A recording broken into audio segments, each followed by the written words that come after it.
Holy hell, it's been a couple of weeks since the last mailbag video because the mail had started slowing down. I just stopped going to the post office and I kept forgetting to go back. And then I figured, oh wait, the holidays are coming. People are probably going to start sending like Christmas gift kind of stuff. I'm guessing I was right because I've got a bunch of big old packages. I had a ton of shit waiting for me at the post office. It was great. So it's probably going to be a long video. And the first thing we're going to look at is this huge ass box from Texas. Funnily enough, the guy who sent this is named Austin and lives in Austin. You know, me and my friends are talking about possibly moving to Austin. Maybe I'll ask this guy if I can come to his house for a little bit and hang out, scope out the town. Alright, the first thing in here. Oh my god, what's in here is amazing, but I'm going to start with the letter. Oh, it's from Sai! Greetings, Digi. Greetings, Digi. My name is Sai. That's my Sai impression, I guess. So there's no doubt quite a bit of me sucking your dick in this letter, but I imagine you're already itching to get to your pre-Christmas presents, so we'll do that first. Placed most prominently in the box is the Princess of Crystal hat from Mamoru Penguin Drum. It is indeed. I'm putting this on right now. Seizon Senyaku! I think that's the line. This is awesome. I expect you to wear it and look ridiculous for the rest of the unboxing video. I absolutely will, even though it's hot as shit in my room. And anything less will leave me unsatisfied. By the way, if you still not finished Penguin Drum, what kind of monster are you anyways? I haven't. One day I will, though. So just like in the show, there's an interesting story behind the hat. I tried buying it for myself a few years ago because I was a huge fan of the show, and I'm not sure if I messed up the order or if they did, but they sent 2 hats instead of 1, and they had to pay for and I had to pay for the other as well. So I was a bit bummed out about that, but then I realized there are 2 hats in the show as well, so it became a happy coincidence. The one you have now is that second hat.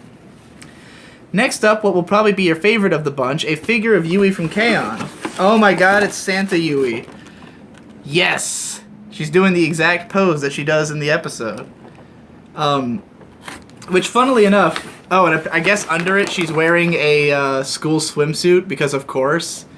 I've always hated the school swimsuit thing. I'm guessing it's, like, for the Japanese, it's something they, you know, grew up with, so the fetish kind of makes sense. But as an outsider, I just think it's an ugly outfit.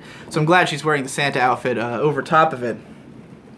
But it's funny, this is actually the scene I've been most critical of from K-On! Because it's the most, like, out-of-place fan service moment in the whole show. That, like, K-On! Always tries to be pretty realistic and is usually pretty broadly appealing and never feels like it's just doing anything just for fan service. Except for this scene, because it's kind of weird and almost out of character for Yui to put on such a sexy Santa outfit. Not that I don't like it, it's fine. It's a cool figure and appropriate for the season. Anyway, where the fuck was I? My reasoning for sending this is that it's only because of you that I ever watched K-On! In the first place, and it's now one of my all-time favorites. Plus, you said in a previous mailbox video that you don't have any K-On! Figures aside from the one the other guy sent you, so I'm helping you fix that. This figure is especially cool because it actually has 2 outfits, the Santa costume and the school swimsuit underneath, which I hadn't seen before in any of the other figures I've had. Yeah, I've never had one with a changeable outfit, but I've seen others that have it. And finally, a physical edition of Axiom Verge? Holy shit, I didn't even know this existed! Whoa! Look at the size of this fucking thing! Holy shit, what is in this that it's so huge? It feels like there's... It's like, the weight is not well distributed, so there must be like a... Yeah, there's something in here. Oh, fuck! That is fucking sweet. Oh my god. What else is in this box?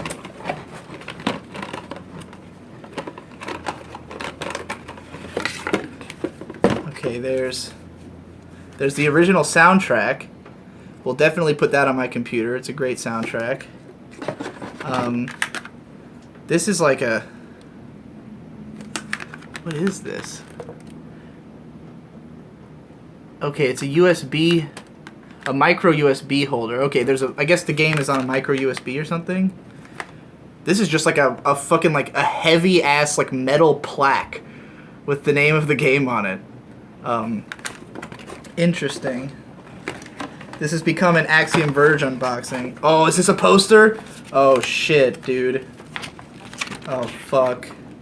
Oh, it's a world map poster. That's pretty fucking cool. Spoilers for Axiom Verge, I guess. Sick. Very cool. Might hang that up somewhere. This is a great game, by the way. If you haven't played this game, go play it. It's basically Super Metroid, but modern. But like an indie game that takes elements of Super Metroid and combines them with some unique mechanics. They're very cool. An instruction manual. Full color. Where can you get that anymore? I'm guessing that maybe this game was Kickstarted or something, and this is like a Kickstarter backer reward, because I can't imagine how they got such a huge release together otherwise. Let's find out what the letter tells me. Honestly, including this was a last-minute decision, and I made primarily because the box I had on hand to send this stuff in with was too big, and it looked empty without something else. But then I remembered you really loved Axiom Verge and said it was one of your favorite games, so I figured this would work perfectly. This physical edition is made by a company called IndieBox, whom I sadly don't sponsor, and not for lack of trying, and contains the soundtrack on CD, a game manual, a statuette, and a bunch of other cool goodies that I figure you'll appreciate way more than I did. I actually still haven't gotten around to playing it. Play the game. It's I beat it in like a day and a half or so. It's probably like 10 hours long, 15. It's great. So I hope your royal majesty accepts the offerings of this humble peasant. So now to the jerking you off. Yeah, this box is empty, so I don't have to rest my arms on it anymore. Okay. I had been subscribed to you for a while before you made the Asterisk War Sucks, but that was the series that not only made me sit up and pay attention to you, but rocketed you through the ranks of my favorite YouTubers, with the final episode eventually landing you at #1, and the Asterisk War Sucks becoming my favorite YouTube video. Oh, it says videos, but that makes sense. The reason that series specifically struck a chord with me is that when I first got really into watching anime, it was because I was at a time in my life when I was similar to what you described in Part 7. A 13-year-old who wasn't quite ready to accept the idea of sex, but still was attracted to girls. So I watched endless shitty harem comedies. Shit like Good Luck Ninomiya-kun, Girls Bravo, Camphor, Rosario Vampire, Sekirei, the list goes on forever. Man, I haven't seen Ninomiya-kun mentioned by a person in a long time. Thankfully, Sora no Otoshimono eventually came along and raised my standards to the point that I saw all those other shows for that absolute drag that they were. More on that later. I bet there's a part of this letter where he tries to convince me to watch Sora no Otoshimono. Sai, by the way, is a YouTuber, SYY. He's got a pretty big channel. Good friends with, well, I don't know if he's friends with, but he's frequent viewer of The Procrastinators and Monkey Jones, and collaborator with us on some occasions.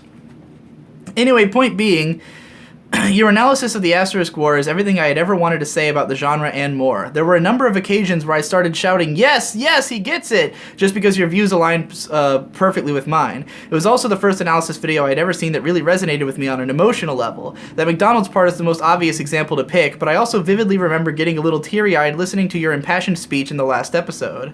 And after that last episode, not only did I immediately pledge to your Patreon, but started voraciously consuming not just all of your old videos, but along the way I came across the PCP and started watching all of their shit too.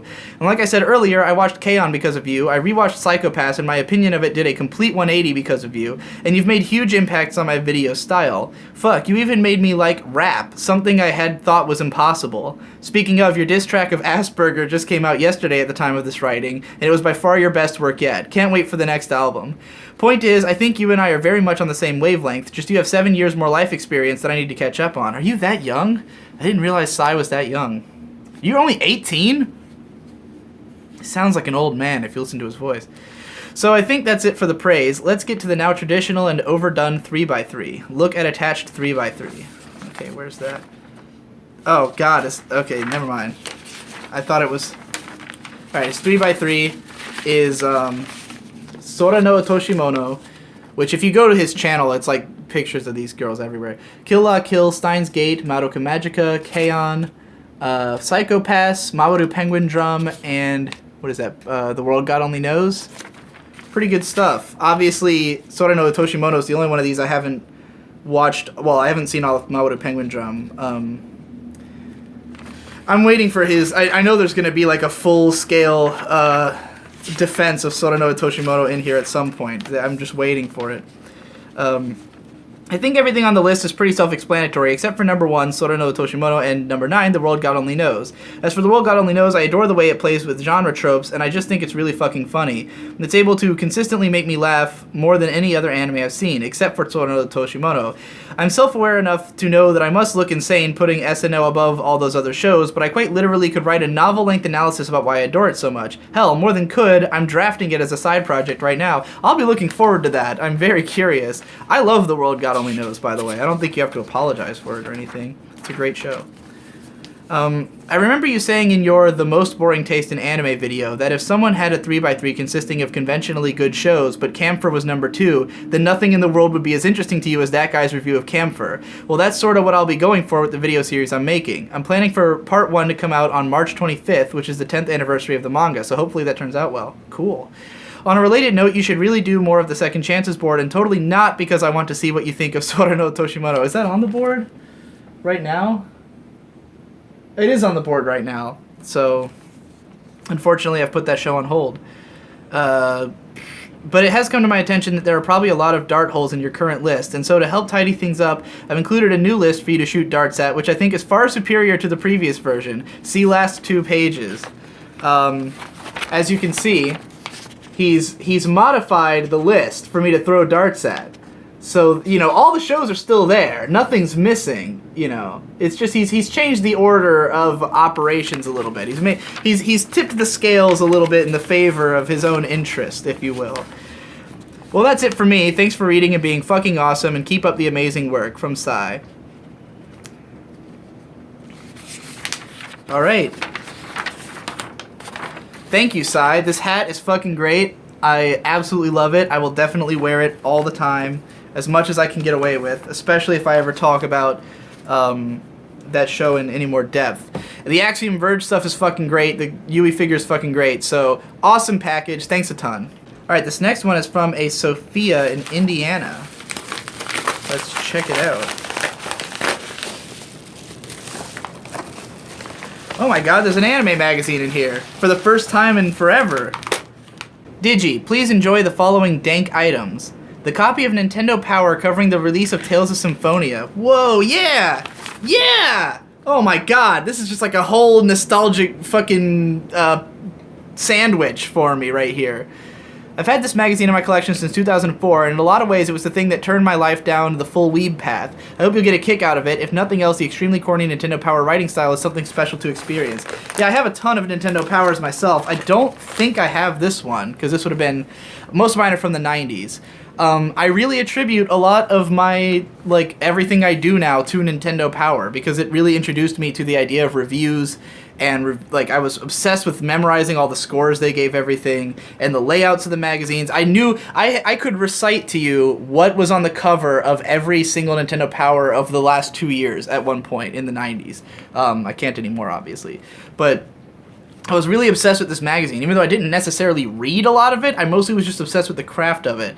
And then I wrote my own magazine, mostly with images copied from Nintendo Power. But what makes this one special is that Tales of Symphonia was also really important to me. Because not only was the first, like, thing I ever wrote that anybody looked at my Tales of Symphonia erotic fanfiction that I wrote in 2004, but getting into this game was a huge part of what got me to be addicted to the internet, because I hung out in the forums for it on Game FAQs, and all kinds of shit flew from there. But yeah, this was my favorite game for a long time, so this is like all the nostalgia in one. It's everything, it's my whole checkered past come back to haunt me. This weird Japanese language 2003 anime character profile booklet? It's almost an anime magazine, and it's a fun visual catalog of that look that anime had in the early 2000s. Perhaps a man of patrician taste such as yourself will find some use for it. Okay, yeah. Data file 2003, it says. And yes, it very much has that look of the early 2000s anime. It's really funny to me when people talk about like not liking the way modern anime looks. And I know that a lot of those people are talking about like they really like the 80s and 90s, and a lot of those people got into anime later, but were into those old shows. But like modern anime looks so much better than the early 2000s. Like I really think this is like the ugliest era of anime. Just everything about the designs were so wonky and weird. Wait a minute. Okay. Yeah, look, we've got some Gundam Seed and Get Backers, and it looks like it's just a bunch of character profiles of anime that was airing at the time. Inuyasha and Detective Conan were both probably running for a while at this point. Here's some Killua. I guess the 1999 version of Hunter x Hunter was still on, or probably the OVAs were coming out in 2003. The like Greed Island OVAs and shit. Yeah, good times. Oh, there's like there's a guy section and a girl section, and they're in alphabetical order by name. Notice how the girl section is like every Bishoujo anime character, probably all from like visual novel adaptations, or are these all from the same show? Is it organized by show? No, they're all different shows. Well, not all different shows, but point being, it's that look. It's not. I mean, don't get me wrong. I don't dislike these character designs. I think a lot of them are cute and fun, but it's definitely not the best look. I hate hair. Hair in the 2000s like was just garbage. But yeah, very cool little character file thing. Some gummy snacks from Glorious Nippon. Share them with the other members of your crazy household if you like. Yeah, fun fact, I literally just bought a pack of these like an hour ago at the grocery store. But there's also 2 other flavors, so cool. And these are delicious, incidentally. Regards, Parusaro. That's how I'm going to pronounce it because it looks Japanese. Or Parusaro. P.S. Beard is the best look. I agree. That's why I grew it back. Oh my god. This is the best 3x3 I've had in a while. Oh, I like it. Just going to go ahead and eat one of these right now. Alright, this next one is from a Cameron all the way in Australia.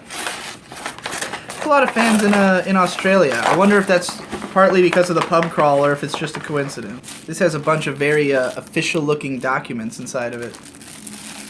Okay, I think I found the note. Yes. So I found my favorite thing to do, being an art guy, is doing art trades. I think because I found it to be a more genuine way of connecting with people who make stuff I like. So after seeing you have a mailbag thing going on, I've been meaning to send something as kind of a trade for the entertaining YouTube content you and your associates make. For context, I discovered and dove deep into your channel and then procrastinator stuff around the beginning of the year, a few weeks before your interview with the Needle Drop. It was great to have finally found someone with a taste fairly close to mine offering interesting ideas on anime, and it renewed my interest in the medium this year. Delving into your backlog also gave me a wider window into YouTube this year, as the other channels I was into, like The Needle Drop, Vihart, CGP Grey, Errant Signal, Random Art Podcasts, etc., don't update much or name drop / link to other channels that much. I finally thought it would be worth the shipping from Australia after doing Inktober this year, which I know Ben did, so I'm sure you're familiar with the concept. I chose to do an anime recommendation each day, and although I don't consider myself to have seen that many, I was pretty disgustingly easy to come up with 31.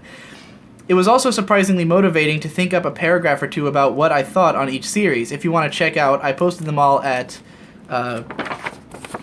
here's the links. Focus, goddammit. Focus on the thing. There you go. The fact that they are recommendations and not a favorites list may have affected some choices. Otherwise, I think I might have shoved in a few more rom-coms. But I think you could probably still construct my 3x3 out of it, although I did notably omit Ava, Bebop, FLCL, and Ghost in the Shell out of the notion that I had no need to even bother recommending those. Special thanks goes out to you for Psycho-Pass, Log Horizon, Danaganani, Baby Steps, but says Chihaya Furu is the better sports show, though, and Kaiji. I don't doubt that. I've heard a lot of great things about Chihaya Furu. I just haven't watched it yet. Let's see. I guess maybe might find some of the art process stuff interesting, I started off with some big unwieldy brush pens, which drove me to try to interpret the styles of the shows. But halfway through the Inktober, I found myself in an art store, so I bought the whole traditional dip pen thing, as well as blue pencil for underdrawings. Then I found it engaging enough to try to mimic the styles as closely as possible. For most of them, I managed to do original compositions and poses, but for at least 2 or 3, I got lazy and just copied a reference. As for the prints, I think you're more of a fan of official/official looking art, but I thought I'd send my anime fan art anyways. Maybe someone else in the procrastinators might get a kick out of it. I do them in Photoshop. Anyway, I hope you enjoy my art package. Now to use this whole mail thing as an opportunity to force you to consider some things and give me your reactions. First, you were wondering the ways in which people were digesting your vlog content and why the demand seems endless. Well, I can't speak for everyone, but moderately engaging audio-based content is perfect for drawing and painting. And you might think podcasts might fill that role, but they tend to be a little too engaging. It needs to be just the right kind of mindless, repetitive, and rambling, otherwise it hogs too much attention. Secondly, and perhaps more seriously, is your qualms with the term deep. Now, I get the fact that most people use it in a way almost devoid of meaning outside of as an alternative to the word good, but like how literally has a meaning that's lost to the language game, I feel like a more considered use of the word speaks to a very interesting and useful idea. I think the term deep speaks to the concept that there are some things that you can choose to engage with quantitatively more than others. I think an easy way to express this is asking how many books could you write about it? You can see this being an illuminating question when you consider for the number of books you could write about a single species of animal, you could probably write as many about the life of a single person. An especially interesting person, you might get to even more than that. Or for an even more concrete example, the amount of books that have been written about the space between the numbers 0 and 1 vastly exceeds that between 1 and 2. So applying the same questions to media, certain shows seem to legitimately offer more stuff to dissect and linger on, whereas others don't get the same benefit from repeat watches or focusing down on specific aspects. I think it's also important to distinguish this kind of engagement from the kind you bring the outside to a work, as obviously if you kill the author, you can write as many books as you like about anything. To make another dumb metaphor, it's what you find in the house, not the extra rooms that you renovate onto the house. Obviously you can complicate it by asking about what you bring in your pockets, but the death of the author is complicated, so whatever. Under this understanding, people saying Evangelion isn't even that deep are implying that after walking around in the inside of the Eva house, they found the house isn't as big as people were suggesting, or that they've seen even bigger houses, and are thus so much cooler than you. Here you could argue to them that maybe they didn't bother looking around the directorial room, or the tech geek room, or didn't spend the effort into breaking down the door to the imagery room, and they might even argue back that those rooms don't appeal to them, that they've totally broken down the imagery room door and there was nothing there, and the psychological basement is just way smaller than everyone was hyping it up to be. And you might argue, but that's just because you've been in similar basements, so it might not feel as big to you, but this is getting beside the point I want to make. If I may be so bold as to say where I think you were going, making assumptions here about some old rambling vlog you made months ago in which you may have even very well changed your mind, I think you were more speaking to how people assume, incorrectly, that depth equals value, and that there is this crowd that just measures how deep things are and tries to use that to rank how good things are. And this is a trap that one can quite easily fall into, especially if one tends to be logical and want to objectively measure and rank things. So you were saying nothing's really that deep as to speak to how something lighthearted and shallow that isn't making comprehensive psychological studies or making grand statements about society can be just as valuable as those that do. That media is about the sharing of human experience, and that some of those experiences, in order to be expressed in their full, shouldn't be paired with a dissertation on socioeconomics. That a short book about a small truth can be more valuable to you than a huge tech book on the history of the cosmos, or that a small house can be just as rewarding in its own way as a big one, which is definitely an important idea. But The Wire is literally deeper than fucking K-On! So there's the essay that's been stuck in my head since I heard your vlog. Sorry for the pain of having to read me ramble. I think of it as an equivalent exchange for the shipping costs. Tell Jesse thanks for recommending the Vision comic and the rest of the dudes to release more stuff already. Well, I guess Hippo's off the hook too. Especially Ben though. Tell him to quit playing Pokemon. I want to read his comics. Keep being radical, and also thanks for being a nexus to finding more content with depth on YouTube. Make sure to keep name dropping away. P.S. Since you like Biggest Problem, if you haven't tried it, you might want to try the Harmontown podcast, the one by Dan Harmon of Rick and Morty and Community. He seems like a personality you would like. P.S. You like clipping, so what's your thoughts on Hamilton/musicals? Also, thanks for recommending Chris Ott. His musical tastes happen to be more in line with mine than yours.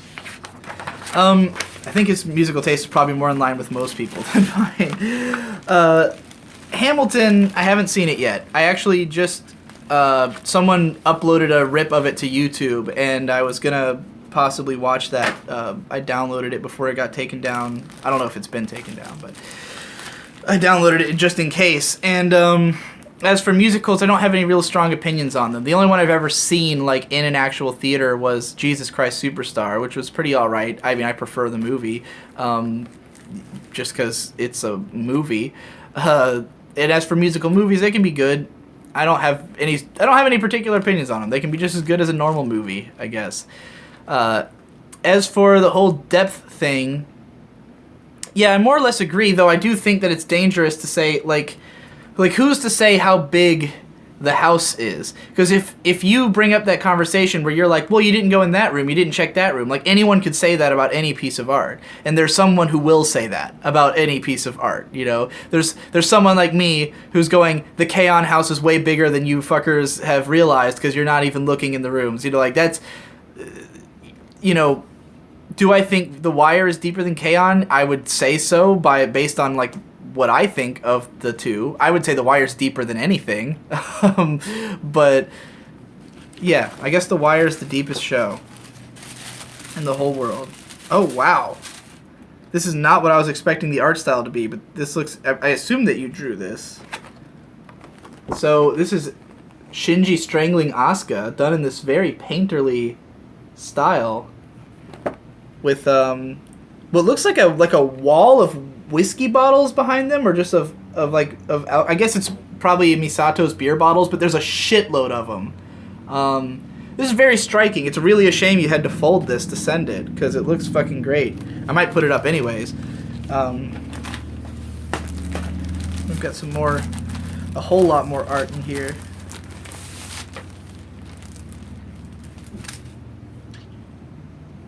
This looks like a scene from Chihaya Furu of characters playing Karuta. I hate that my camera can't really focus well with its inward-facing camera. Wish I could show you these better. He didn't mention like what his Twitter is. That would have made it so you could all watch it. This looks like Senjo Gahara in Bakemonogatari, the hallway scene. This awesome composition here. I'm definitely gonna show all these to Ben. He's gonna love that composition. Hibike Euphonium's date scene, one of the best scenes in anime.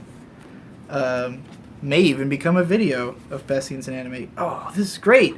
Aria. These are fucking fantastic. This is way beyond Inktober. I mean, it doesn't look like you even used ink, which the whole point of Inktober is that it's ink. But you know, if you pulled off one of these a day, I'm definitely impressed. Here's that show that I fucking lost my mind watching that time. Oh, a smaller version of the Shinji strangling Asuka print. I thought you said you left out Ava. Oh, maybe those weren't the Inktobers. Maybe, okay, these are the Inktobers. Those were just some really nice arts he's done.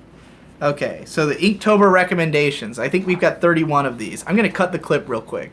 Okay, first up, Hibike Euphonium. Real nice. Next up, ooh, this one's got a little bit more to it. The Monogatari series. Drew all the characters, really cool. Mononoke, fucking medicine peddler looking like a badass. By the way, I guess all of these so far I also recommend. Watch all these shows. These are all great. Madoka Magica. You've seen Madoka Magica. Nobody hasn't. Fucking Baby Steps. Absolutely recommend that as well, obviously. Ooh, this one's got some red ink in it. Code Geass. Getting a 3rd season coming soon. I'm thinking about rewatching seasons 1 and 2 of Code Geass because A, the 4chan board, the anime board, is getting real excited over season 3 because Code Geass was like all the board talked about for the whole run of the show. So I'm kind of excited for that. Shokugeki no Soma, great show. One of my favorites of recent years. Another of my favorites of recent years, Prison School. Really fun fucking comedy show. Aria the animation. One day I'm gonna finish Aria. It'll be a beautiful day. Oh, this is fucking great. Danaga Nani, and he used the ending theme of them in the bath. I will say, I think the wife is meant to be a little shorter and have bigger tits, but I kind of like her this way. I kind of like I mean, you've drawn her much more realistically, and to my mind, more attractively than she's actually drawn in the show. So, that's really nice. That's super sweet. It's my favorite thing about... One of my favorite things about the show is the ending theme. Really nice Mob Psycho drawing of that famous Kameda cut. Welcome to the NHK with our girl here, our Yoshitoshi Abe designed girl here. Seison Senyaku! If anyone didn't get where the hat was from that Sai sent me, here you go. It's from Mawaru Penguin Drum, and there's the girl who wears it. Fucking awesome. Ooh, Scrapped Princess. Don't see this one talked about a lot.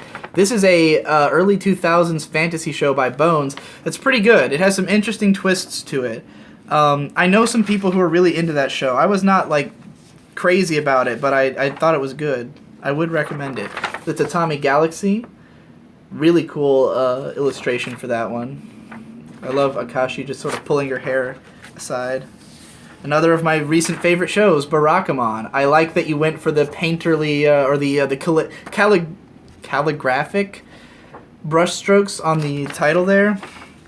Ooh, this one looks really nice drawing. I don't necessarily recommend this show, but Nagi no Asukara looks... I can't get it in fucking focus. It's really nice line work on this one. Oh, and there's a bunch of drawings on the back, too, I guess, of practice drawings of the girl. The line work looks fantastic. Interesting that you drew it in red, though, since the whole show is drawn with blue outlines. But yeah, God, this picture looks great. I wonder if you traced this. This is, like, he said he referenced for some of them. I didn't mean to say traced, but it looks like it was using a reference on that one. But if he drew that freehand, that's really fucking impressive line work. Anohana, which I feel very similarly about to Nagi no Asukara. They're both like the high-strung Mario Kata teen drama rom-coms that I can't take. Shirobako, best show ever made. Aoi sleeping at her desk. Ooh, now we've got like a much thicker pens going on here. So now we've got Nana, which is a classic shoujo drama that will absolutely rip your fucking heart out. Fate Zero, Saber, just looking dramatic there. Really nice Kill La Kill drawing. Log Horizon, Akatsuki looking fucking adorable, and Shiroe looking like an awesome guy, which he is. Kaiji. These are all good. Every single one of these shows is something that you should all watch. Psycho-Pass. Watch it now.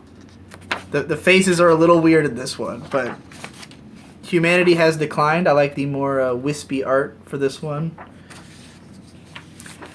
Nietzsche Bros, also known as The Daily Lives of High School Boys. Never watched much of that show, actually, myself. Ping Pong, which I think everybody should watch. There's more ping pong drawings on the back, some very dynamic ping pong playing going on. And fucking Gurren Lagann. There's like another one stuck to it. They got stuck together. Steins Gate. Steins Gate got stuck to Gurren Lagann. The Gurren Lagann one's very, very in-depth. I dig it a lot. Oh, and there's one more, Chihaya Furu, which I need to get around to watching. Great taste. Less filling. Okay, now we've got another letter from Australia. It does not have a sender name on it. This one's more of a normal letter. I can definitely see some 3x3s coming. Hey Digi, been a fan of yours ever since watching your videos You're Gonna Carry That Weight and How to Recognize a Great Anime in Just One Episode. Since then, I spent the last few months binging your After Dark videos as well as the Procrastinators podcast. Your channel has renewed my interest in review and analysis videos and to an extent anime. Last time I was into these kinds of channels was my year-long obsession with them 3 or 4 years ago. During that time, I had the idea to start a channel where I do analysis of a different RPG each episode, mainly focusing on JRPGs, because there was nothing of that sort around, although I eventually discovered why. I can imagine why, because it takes a fucking eternity to play through a JRPG. See, the trouble is that JRPGs are very long-winded and would take a superhuman amount of effort to produce various episodes, each focusing on a different game. That would involve playing through the game at least once, then having to record the footage, research, write down a cohesive script, record the voiceover, before finally editing the thing.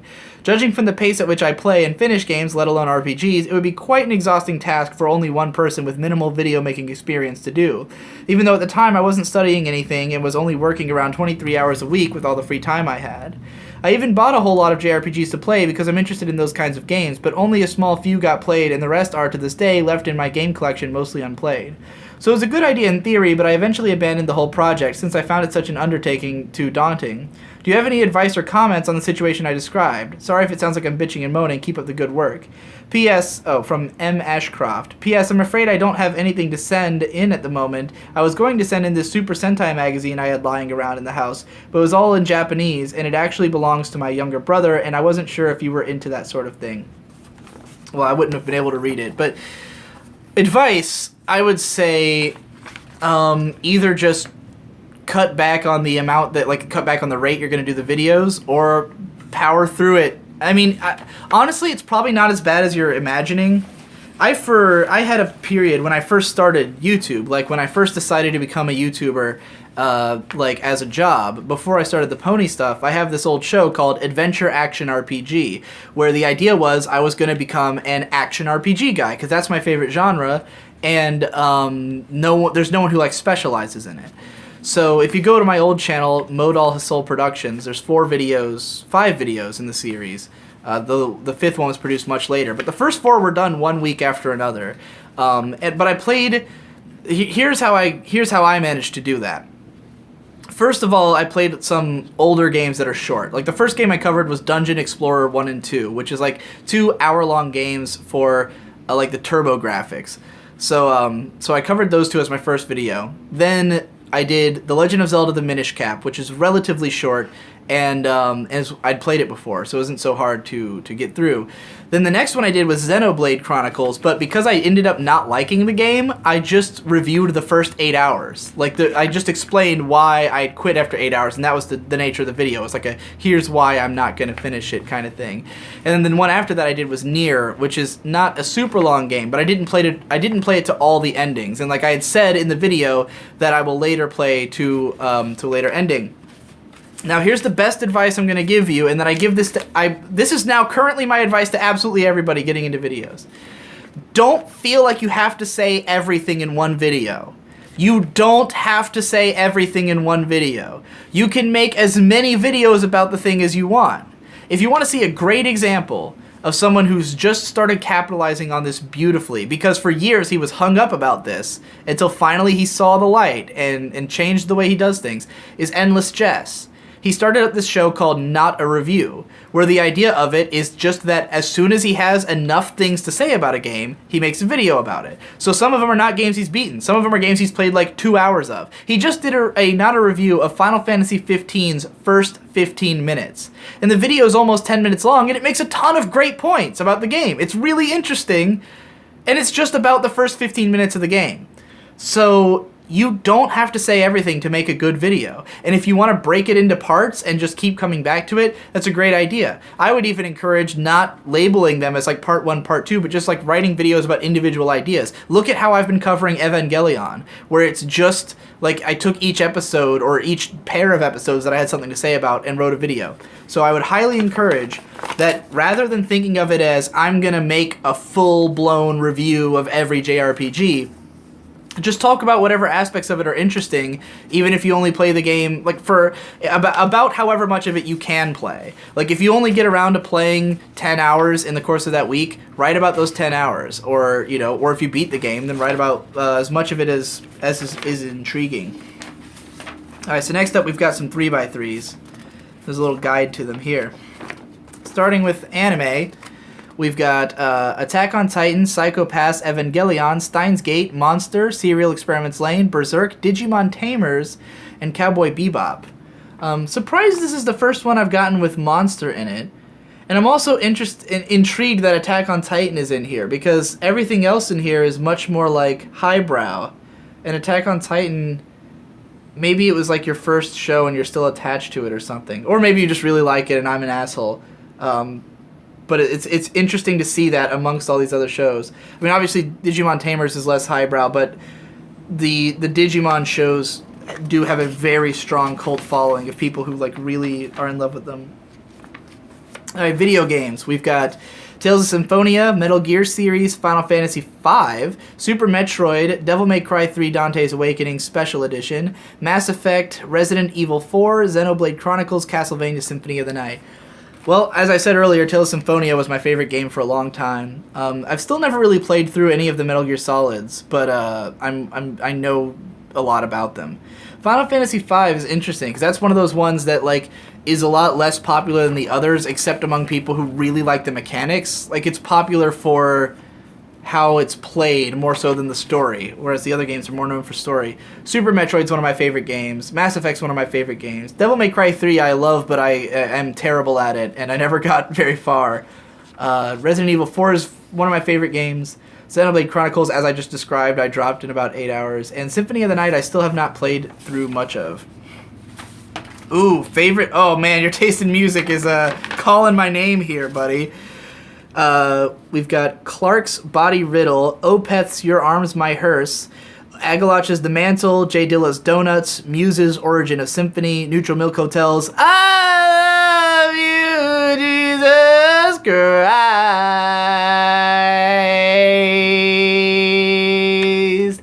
Jesus Christ, I love you, yes I do. And on the lazy days above the bed away.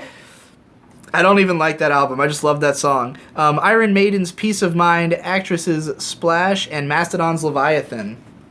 Your taste in metal is exactly the same as mine. I mean, if you've seen my video about my music history, you know that Opeth, Agalach, and Mastodon were three of the bands that got me into metal music and were longtime favorites of mine. Leviathan and The Mantle particularly are among my favorite albums. I was never that into My Arms Your Hearse, but I always loved Godhead's Lament from that album. I'm not too familiar with the rest of them, but Neutral Milk Hotel, I've never been able to get into that album. I really love the first 3 songs, but the rest of it I just can't do. It's too fucking sad and whiny for me. Alright, this last one is from Sweden, which apparently is called Sverige. Apparently it's not called Sweden in Sweden. Did not know that until I got this letter. I apologize for how I probably horribly mispronounced the name of your country. Hey man, just to clarify, this is just gonna be me sucking Endless Jess's dick, but he don't have a P.O. box, so I guess I'll send it to his biggest fan. I'm Signe Bacchius. Please pronounce it as wrong as you possibly can. Alright, I'm Signe Bacchius, and I'm a stupid 15-year-old girl from Sweden. I was about 12 when I discovered you, back in the pony days. I don't really care about MLP, but the Horseshoe Saga is probably the best thing I've seen. The Mare Duel video made me who I am today. I didn't mind when all of you stopped making MLP stuff. I was glad it was over, but I don't care about anime. I think I've watched... Wait, I legitimately am not sure if this is addressing me or Jesse at this point, because I thought it was addressing Jesse, but now she's talking about anime. I think I've watched maybe like 10, but I'm just not wired for it. I haven't played many video games either, especially not the old ones, because I'm 15 and spend all my money on vinyl. What? Wait. What? Is that what 15-year-olds do now, is buy records? A practice that had, for 20 years, had ended in the 70s or so, or in the 80s rather. Even if I wanted to watch anime, it would be hard since I go to a pretty intense school, and when I have time off, I have to watch all of your and the other procrastinators' videos. So I may not understand what you're talking about, but I love your videos, especially your vlogs about music or writing. I really want to be a fiction writer. The Endless Jess video, Just Ramblin', was the thing that motivated me and made me realize that. I've been working on a story for about 3 years, but it's boring and not going anywhere. So when you told me about International Novel Writing Month or whatever, I was hooked. Well, Jesse never talked about that, right? I did. but she's talking about endless. This is really confusing. I really can't tell how much of this is addressed to me and how much is addressed to Jesse, because some of it is like mentioning his videos and some of it's mentioning mine. I'm writing this on November 1st, so when I'm done, I'm gonna start on my novel about submarines and shit. It's gonna be terrible, and I won't finish it, but I'm just a child, so who cares? That is submarines, huh? Interesting. Besides writing, I'm really passionate about music. I play a bit. I'm self-taught pianist and bassist, which means I suck, but I only play for fun, so who cares? I'm gonna start taking violin lessons in spring, which I took when I was like 8. Because I gotta start early if I want to be good, I guess. So I play instruments, but I mostly listen. My music taste is basically everything Fantano gives a 7 or 8. I find your music taste really interesting because you listen to music way different than me. I grew up with Spotify. It was shit when I was little, but still. God, I didn't even know Spotify had been around that long. I thought it was like...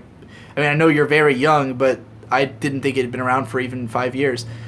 So I've always been more of a song person. I also wasn't here for the early 2000s with Linkin Park and all that. I got a little half my taste from my dad, who listens to dad pop, like Granddaddy Flaming Lips, and also psychedelic stuff like Mercury Rev. Man, is that... Mercury Rev's from like the early 90s. I guess that would be dad pop by today's standards. When I think dad rock, I think like... well... I guess I usually think of, like, dad rock for an even older generation than mine.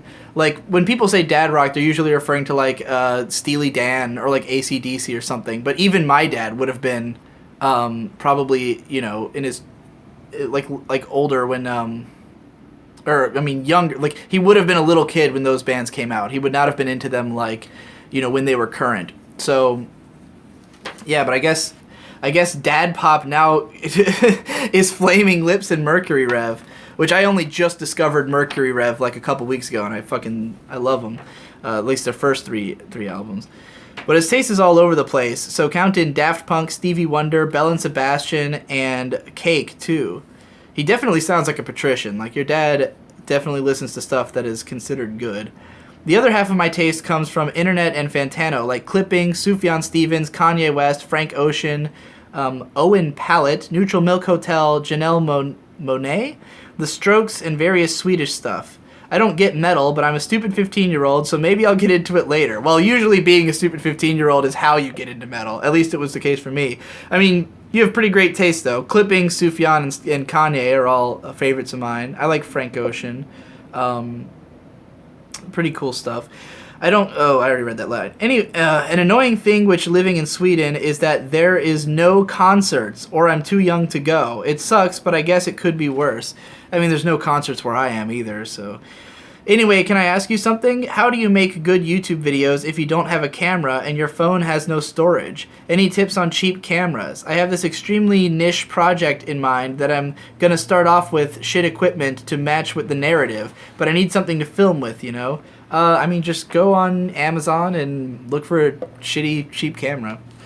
Whatever, you're the best. Nothing makes me happier than seeing you and the other guys succeed. I hope you continue with your work in many years, so I finally can patron Jesse when I get a stable income. I don't have a printer, so I drew a shitty 3x3. Enjoy.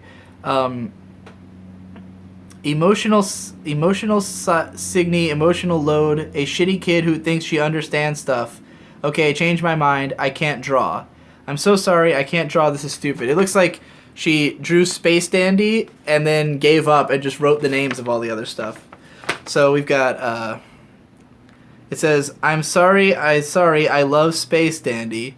Sasameki Koto because I'm gay. Interesting. I still haven't, when that show came out in like 2009, I watched the first episode and thought it was amazing and wrote a blog post about it and never watched any more of it ever. Neon Genesis Evangelion because I'm gay for robot gals. Shoujo Cosette is a 2007 adaptation of Victor Hugo's Les Miserables. It's garbage and I love it. K-On! Because I'm gay. One Punch Man because Saitama is a strong boy. Yeah, strong boys. Nobody would appreciate this, but me and Ben, every time we lift, we like, every time we finish a set, we're like, oh yeah, strong boys, strong boys. And we, we do that constantly when we're lifting. Half of Konosuba, because I'm lazy. Endless Jizz, because I'm gay. Death Note manga, because I'm basic. These are all the animes I've seen. I know. Shit. Tell the Endless One I love him. Thank you for reading this letter out loud, even though it was completely pointless. Brush your teeth. Okay, love you. By the way, I'm the Age of Odds fangirl who comments sometimes, which is almost never, because comments are the scum of the earth. Age of Odds is great. One of my favorite albums. It's behind me somewhere in here in the vinyl stack. Thanks for the letter. It was somewhat confusing at times, but hey, praise from me and Jesse are equally valuable in my eyes. And I can tell you're pretty fucking smart for a 15-year-old. You remind me of Munchie a little bit. Next up, we have a big ol' one of these types of packages from an Edgar in... What does PR stand for? What state is PR? Is that even a state? Is this a country? Can't tell, but I'm going to cut this thing open. I see what looks like another anime magazine, finally. Hi Digi Bro, I have been a big fan of your videos since I saw the Why is Good Anime Hard to Make. I wanted to send you a letter since you opened your mail address, but due to my work schedule, I don't get much time to write. But here it is, the long wait is over, lol. Your analysis videos had made me think more about the anime I watch, like how to define the best looking anime, or the master in the background of 40 years of anime, who is Hideaki Anno, and my favorite, the Ass War series. I too like your other channels like Digi After Dark, Digi Does Anime, and Digibros, plus the TCP/PCP, but I must confess I wasn't a hardcore Digibro fan like I am today. I did watch your videos, but mostly the popular ones. But by the time when a lot of YouTubers were having copyright strikes, and your channel was one of them, you made the biggest series/videos of your career, in my opinion, and that was the Asterisk War series. When I saw the first 2 episodes, I was like, wow, this video makes me want to watch this shitty anime just to compare the analysis of your videos. And from there forward, to me, you became the anime sage. Then I backtracked most of your content. By the way, I give you props for having multiple channels. You were ahead of the curve for the copyright tobacco. You and Endless Jest were the only YouTubers that I know that had that idea. Anyways, I'm now more a fan of your After Dark channel than your main, lol. Even when the PCP says that vlogging are a low-class quality entertainment, I think like you often said, that some people just want to hear your opinion and don't care that much about the quality. Saying that doesn't mean I don't want more of your quality content. It's more like if you have an idea that can be a good video, then publish it in your main. But if it's an okay topic, do a vlog. Well, that's just my preference. Maybe majority of the Digibro community doesn't think the same way, but it sure kicks ass when you tried new things like the 360 videos. Looking forward to that content. I have many questions I want to ask you. It's okay if you don't feel like answering, or you're making a future video for this questions, or if you already had made videos, just tell me the video so I can look for it. I just want to know your opinion on these matters. My questions are, what are your thoughts on the 2015 season? Well, I guess you mean year. 2015 was... I haven't made it through a lot of 2015. Like, there's still a lot of shows I have to finish. The best thing I remember was Shirobako. The second half of Shirobako came out in 2015. It blew my socks off. Hibike Euphonium was really good. Gakko Gurashi, Prison School, what was it? The Shimoneta. There was a bunch of shows like that I really enjoyed, but there's a ton that I haven't finished yet. Like 2015, I ended up falling behind on current anime for most of the year. Do you think 2016 is the best year of anime so far? No. 2016 has not been very great for me. It's been like lots of solid shows, no amazing shows. There's not been one single show this year that's blown my socks off the way that something like Shirobako did. So yeah, like there hasn't been like that 10 out of 10, holy shit, I can't believe this is real kind of anime for me in 2016. I think if I had to pick the best years for me, 2013, 2014 were both like incredible. 2012 was pretty great. 2007, 2011. There's a lot of great years, but and you know, I haven't caught up on enough 2015 to say anything for sure about that, but I haven't watched any summer or fall shows yet. So like this is based entirely on the first half of the year, like what I'm saying about how I feel about the current year shows. But like the first half of the year, there was nothing that blew my mind the way those shows did. What do you think the future of anime will hold for us? I hope... The thing about anime is that it evolves very slowly, and I think it evolves so slowly that people don't tend to notice it, that people just kind of look at what they see as the trends and they think anime's getting worse or anime's not changing. But then you look at what's happening now, and then you look at what's happening 10 years ago, and anime looks completely different and feels completely different, and it's not even close to the same thing. And I think that's going to keep happening. I think when we look at anime in 2025, it's going to seem like a totally different animal from what it is now. And I think it's going to change even more going forward, like more so than the amount of change that's happened this time. Will the anime market eventually crash for oversaturating? I don't think it'll crash, but I think it'll shrink, and I think that'll be a good thing, because I think that what'll happen is that a lot of studios are going to burn themselves out, and then only the ones who actually have something interesting to say will be able to stick around, or the people who really care about staying in the industry and keeping it alive will stay around.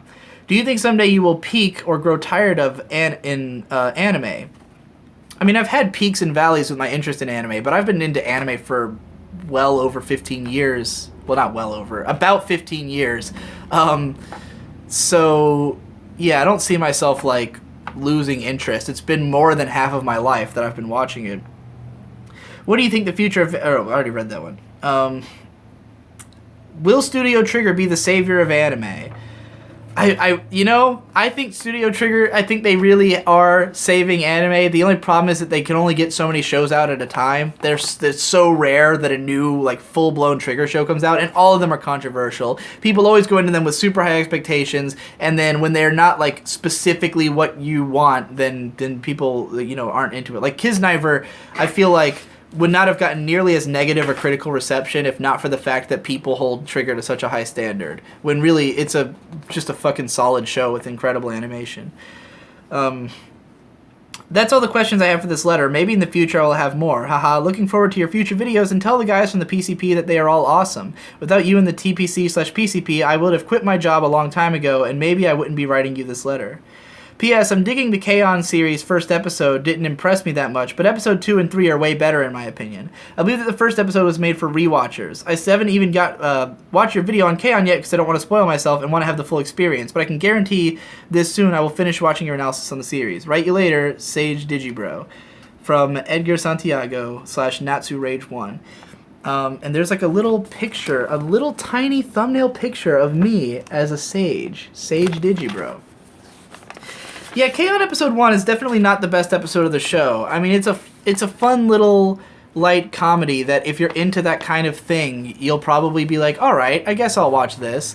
But it's amazing how much character development happens in episode 2. Like, the characters really become who they are in that episode. Like, I think Yui acts totally different in episode 1 from how she acts from the rest of the show. And, like, it's really because of the arc she has in episodes 2 and 3 that like shape who she is, and then the rest of the show she's more like that. So yeah, it's really weird how that first episode, when you go back to it, it feels way different from the rest of the show.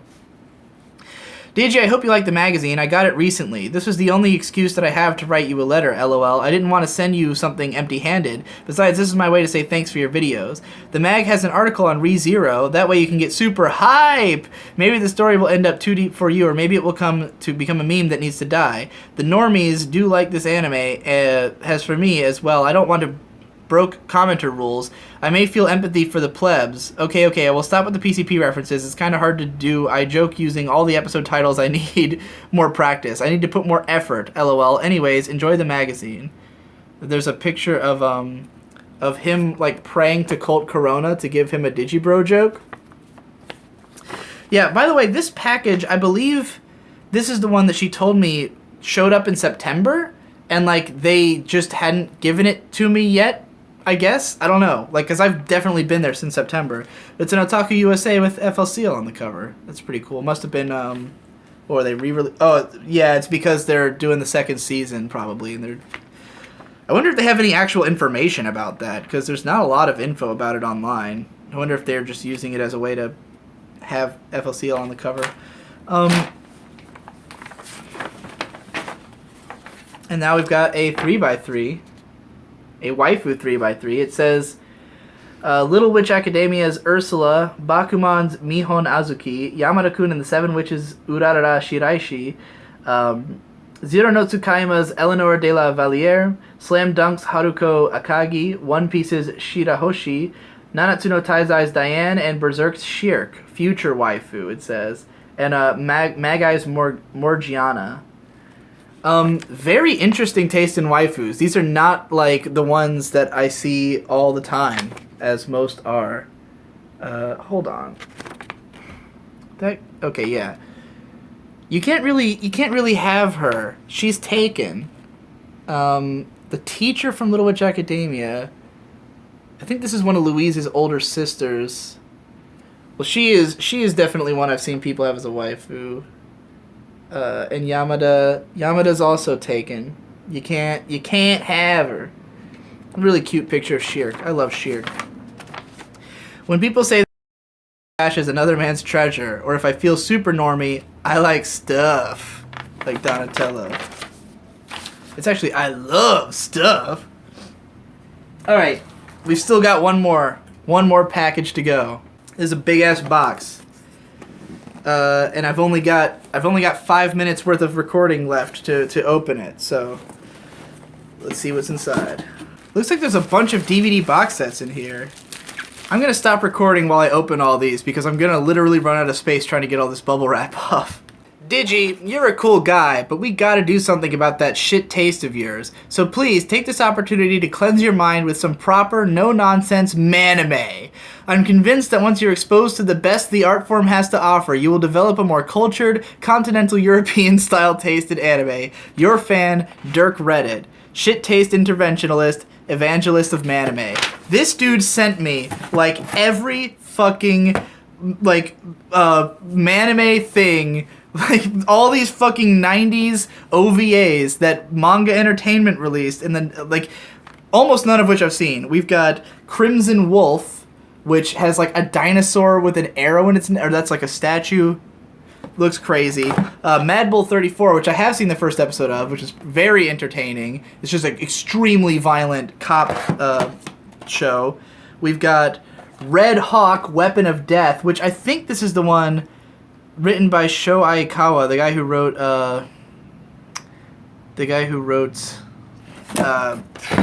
Full Metal Alchemist. That I saw a panel about it at Otakon. Dark Myth. This looks awful. Tokyo Revelation. All of them look exactly the same. Psychic Wars. I think I've seen part of Psychic Wars. I know I've heard of Psychic Wars. Vampire Wars, distinct from Psychic Wars. Huge difference. Then we've got 2 VHS tapes of Wild 7, which I know I've heard of. Looks pretty hot. It's got some hot girls in it. So that looks like fun. Then we've got something called Crystal Triangle, which I've never even heard of. I have no idea what that is. Then we've got the true motherlode here. We've got some actual DVDs. Those were VHSs, so a lot of them were DVDs. We've got what appears to be some hardcore gay porn. This is real manime. This is the manliest manime you can get. Hot Space Cowboys is the title. Then we've got some hardcore straight porn. One, True Stories. It says absolutely not for children on it. I can't show you the back because there's fucking on the back. And then one I'm actually familiar with, Kanojo X Kanojo X Kanojo on Blu-ray. This is a classic, a modern classic of the pornographic genre. How many episodes is this? Is it the whole thing? Because episode 2 of this has that blonde girl in the striped stockings. You all know what I'm talking about. Literally all of you know what I'm talking about. Don't pretend you don't know what I'm talking about. Pretty solid OVA. This is an awesome box. I will... Oh, God, I might have to do a whole series of, like, watching these, because they all look totally awful. But I'm sure some of them will be a lot of fun. So thanks for the box of Manime. Huge thanks again to everybody who sent all that stuff. This is an incredible mailbag. I'll see you in the next one.